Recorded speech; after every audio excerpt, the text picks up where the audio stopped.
Emerging from the dense forest, you find yourself on the edge of a vast shoreline.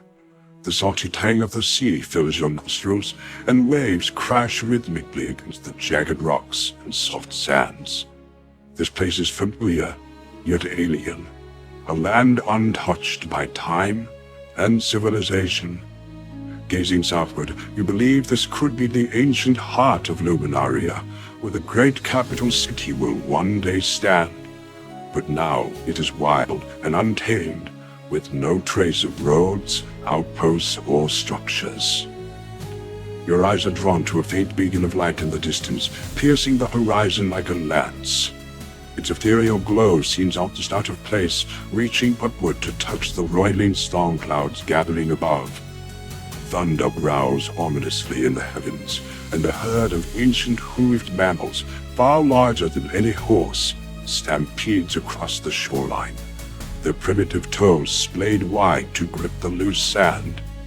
This world feels raw, unshaped, and utterly alive. As you begin your journey along the beach, you take in the ecosystem around you. A group of unusual creatures scavenges the tide's edge, their behavior capturing your attention.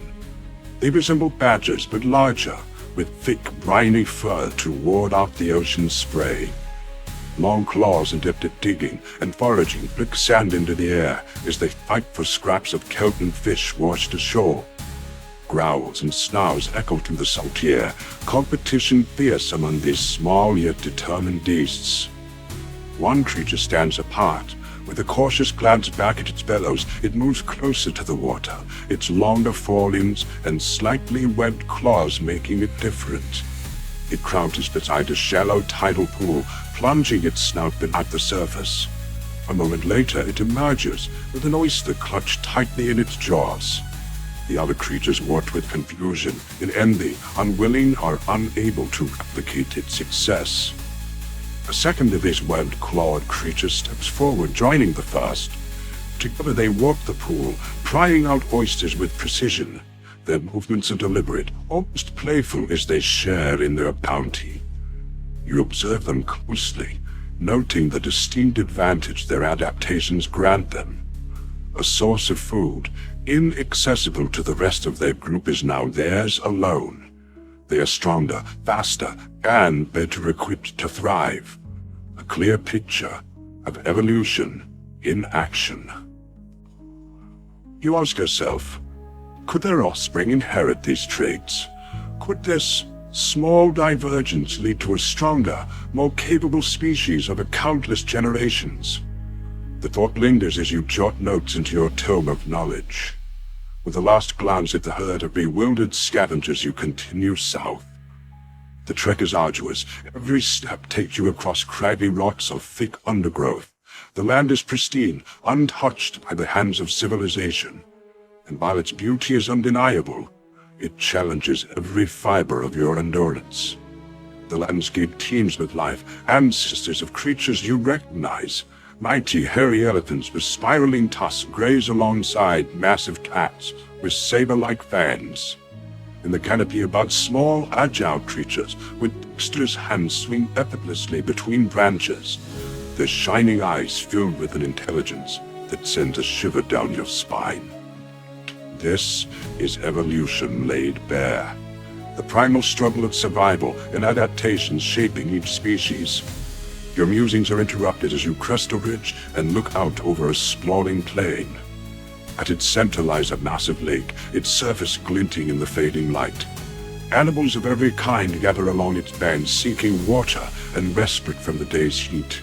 Herbivores, predators, mammals, reptiles, all coexisting in this moment of truce. Uncorking your water canteen, you prepare to join them when a hand on your shoulder stops you. One of the guardians gestures towards the lake's center. There, creatures struggle in the shallow water, their desperate cries filling the air.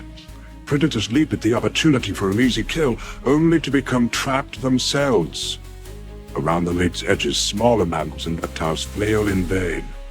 It is not water they are caught in, but something far deadlier. Tar. You recognize the black, viscous substance from your studies. Tar pits like this one are a gold mine in your time, preserving the fossilized remains of countless ancient creatures. Here, you witness the process firsthand. Animals sink beneath the surface, their struggles ending in silence. Your gaze locks on a saber-toothed cat, larger and stronger than the rest. With a tremendous leap, it frees itself, claws gripping the edge of the pit as it drags its massive body to safety. Shaking up the clicking tar, it vanishes into the forest, leaving its less fortunate kin behind. Survival of the fittest. The concept is no longer theoretical, it is unfolding before your very eyes. You take careful notes, the significance of what you are witnessing pressing heavily on your mind. Somewhere in this ancient world lies the answer to stopping Mortarion. If evolution holds the key, you must unlock it before it is too late. The beacon calls to you again, its light unwavering. Clutching your cloak against the growing wind, you press on. The primal world of Luminaria awaits, full of secrets you must uncover.